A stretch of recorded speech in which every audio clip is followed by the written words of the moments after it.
Hiki ni kile ambacho kinaendelea kwenye vita vya Urusi dhidi ya Ukraine. Ninachokifanya ni kuendelea kukusogezea hatua kwa hatua na kukudadavulia pia baadhi ya mambo upate nafasi ya kufahamu kwa kina zaidi. Kwanza kabisa, zipo taarifa ambazo zimeripotiwa na rais wa taifa la Ukraine Volodymyr Zelensky. Amesema Urusi imetumia kombora la masafa marefu la Korea Kaskazini kwa mara ya kwanza kwenye shambulio lake la anga lililolenga nyumba ya familia moja kwenye kijiji cha Bradushne karibu na mji wa Kryvyi. Na Zelensky amesema hayo kwenye hotuba ya njia ya video na amesema uchunguzi utafanyika kuthibitisha taarifa hizo, ingawa kwa mujibu wa taarifa walizonazo kwa sasa kombora lililotumika linaaminika kuwa la Korea Kaskazini. Na kwa mujibu wa taarifa za awali, watu 6 wa familia moja waliuawa katika shambulio hilo la Bradushne. Watu 10 walikuwa wakiishi kwenye nyumba hiyo ambayo iliharibiwa kabisa. Na Zelensky ameshutumu Urusi kwa kushirikiana na kile alichokiita utawala wa kichaa wa Korea Kaskazini ili kupata silaha na wanajeshi. Urusi na Korea Kaskazini, taifa la kikomunisti lililojitenga na mataifa mengine, zimeweza kukabiliana kuimarisha ushirikiano wa kijeshi ikiwemo kusaidiana wakati wa mahitaji. Na wanajeshi wa Korea Kaskazini walitumwa nchini Urusi mwaka 2024 na 2025 kusaidia katika mapambano dhidi ya majeshi ya Ukraine yaliyokuwa yamevuka mpaka na kuingia katika eneo la Kursk magharibi mwa Urusi. Na kwa mujibu wa idara za ujasusi za Ukraine na mataifa magharibi, Korea Kaskazini pia imeuzia Urusi makombora ya masafa marefu, mizinga, mifumo kurusha rocket na risasi. Na Ukraine imeonya kuwa Pyongyang huenda ikatuma tena maelfu ya wanajeshi kuisaidia Urusi katika vita vinavyoendelea, kitu ambacho Urusi imekaa kimya. Na pia hayo yakiendelea, nikwambie Ukraine nayo pia kafanya mashambulizi ya droni ambayo yamesababisha moto mkubwa kwenye kiwanda cha kusafisha mafuta pamoja na ghala la kampuni kubwa ya biashara mtandaoni ya Wildberries mjini Volgograd kusini mwa Urusi. Gavana Volgograd Andrei Bocharov amesema watu 5 wamejeruhiwa kwa mashambulizi hayo, huku jengo la makazi na nyumba binafsi zikiharibiwa. Na mamlaka za eneo hilo zimeongeza vikosi vya zimamoto kwa ajili ya kukabiliana na moto huo mkubwa.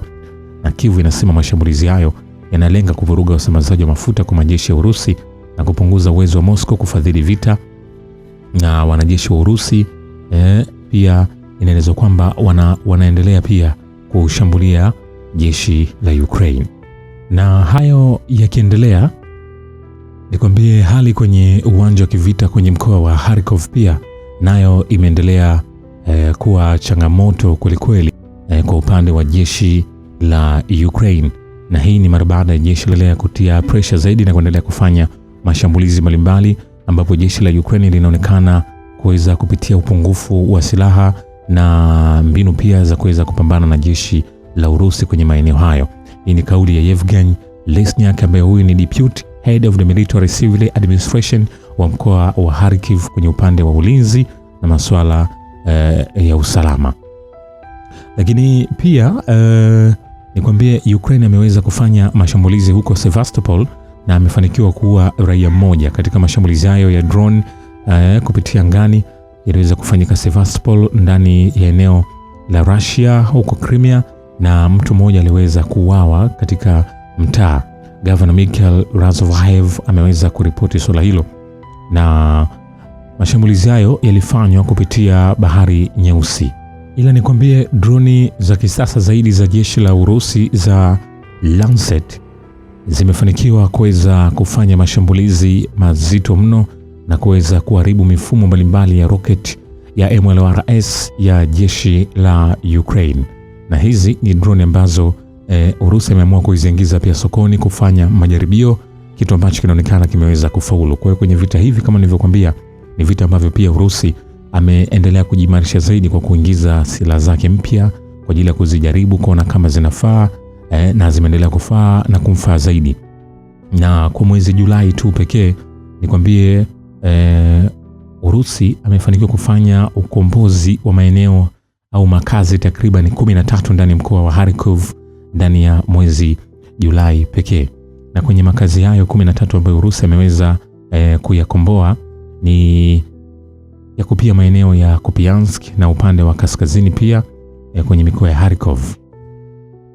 Ukraine imekuwa akiendelea kufanya mashambulizi mbalimbali na mashambulizi hayo ambayo amekuwa akifanya, amekuwa akielekea kwenye maeneo ya nyuklia. Lengo ni kuweza kuleta hatari zaidi, kitu ambacho pia kinaonekana kuweza kupingwa na Urusi. Ila sasa kuna jambo ambalo limeonekana wakati anaendelea kufanya mashambulizi kwenye maeneo ya nyuklia, ambapo Urusi anazuia nchi za magharibi ambazo nazo zinaongoza kuunga mkono vitendo vya utawala wa Ukraine na vikosi vyake vya kijeshi, ikiwa ni pamoja na mashambulizi kwenye kiwanda cha nguvu za nyuklia cha Zaporizhzhia.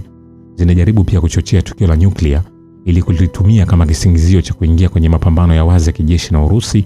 Mbunge wa Zaporizhzhia Renat Karcha, ambaye pia ni mshauri mkuu wa Crimea, anasema siku ya Alhamisi iliripotiwa kwamba shambulio la Ukraine kwenye kituo cha kuhifadhia mafuta ya nyuklia yaliyotumika yaliweza kufanyika, na shambulio hilo lilifanywa kwa kutumia ndege isiyo na rubani ambayo ina uwezo wa kulipuka yenyewe. Ndege hiyo isiyo na rubani iligunduliwa karibu na jengo la kuhifadhia mafuta ya nyuklia iliyotumika kuhamisha makontena ya mafuta ya nyuklia iliyotumika, na silaha mbalimbali za Urusi zilifanikiwa kuzuia. Lakini kwenye masuala magharibi inaonekana kukaa kimya, na Urusi amekuwa akizungumza na kuzungumza, kitu ambacho magharibi amekuwa kipuuzia kwa sababu wao wanatafuta target pia wao kuingia vitani. Vile kukamilika kwa operation maalum ya kijeshi kabla ya mwisho wa mwaka ungekuwa bora zaidi, lakini kwa hii ni muhimu kukamilisha kikamilifu majukumu yanayokabili Urusi.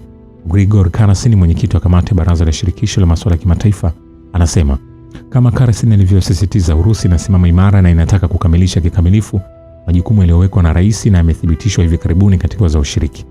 Tunaendelea kuazimia kufikia malengo haya. Ikiwa hili litafanyika mwaka huu, basi itakuwa bora zaidi mwaka huu, hilo litakuwa bora zaidi, Karasin anasema.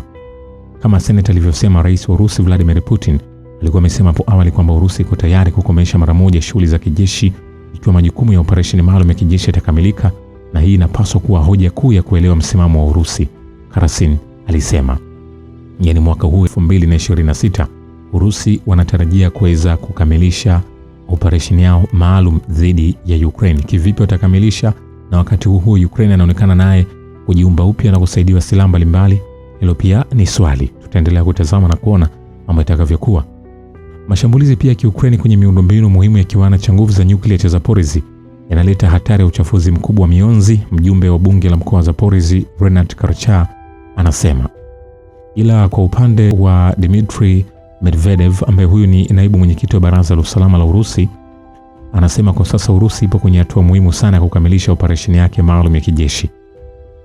Anasema kwa kweli tupo kwenye hatua muhimu sana ya kukamilisha operesheni maalum ya kijeshi na nina uhakika kwamba mtatoa mchango wenu katika ushindi wetu, anasema akihutubia wanajeshi wa Russia. Alisema kwamba maamuzi kama hayo yanapaswa kufanywa baada ya kutathmini hatari zote na kuzijadili na familia na marafiki. Nini hasa ambacho kitaendelea? Mimi nitaendelea kukujuza hatua kwa hatua. Vile rais wa taifa la Marekani Donald Trump amesema Steve Witkoff, ambaye huyu ni mshauri wake, pamoja na mfanyabiashara Jared Kushner wataweza kufika Ukraine kwenye siku zijazo, kwa mujibu wa Financial Times. Wameweza kuripoti kwenye mahojiano ya Trump, na Trump ameiambia Financial Times kwamba lengo ni kuweza kutazama mwisho wa vita vya Urusi na Ukraine, lakini pia kumpeleka Jared Kushner na Steve Witkoff kwenda pale Ukraine kwa mara ya kwanza katika siku zijazo, ni kuhakikisha pia mambo yanakaa vizuri. Anasema kwa urahisi kabisa, tunataka vita vya Ukraine na Russia viishe, na hatuko hapo au hatutaenda hapo kwa ajili tu ya kuangalia masuala mazima ya mashambulizi, ya masuala mazima ya silaha. Tunachotaangalia au tunachokitazama ni swala zima la amani. Na vile uhamisho wa silaha kwenda Ukraine umesababisha magharibi kuyapa silaha mashirika ya uhalifu ya Ulaya. Alexander Stepanov, mtaalamu wa kijeshi kwenye taasisi ya sheria na usalama wa taifa katika chuo cha rais wa Urusi cha uchumi wa kitaifa na utawala wa umma, anasema hapo awali aliripoti ikimnukuu mwendesha mashtaka mkuu wa Palermo Maurizio De Lucia kwamba mafia wa Italia wanajaribu kupata silaha zisizo na rubani zilizoibuka kwenye soko jeusi wakati wa mzozo wa Ukraine. Kwa hiyo mambo yamekuwa ni mengi sana katika vita hivi. Kile ambacho kitaendelea kujiri itaendelea kukujuza hatua kwa hatua. Shukran kwa Babu wa Kivita.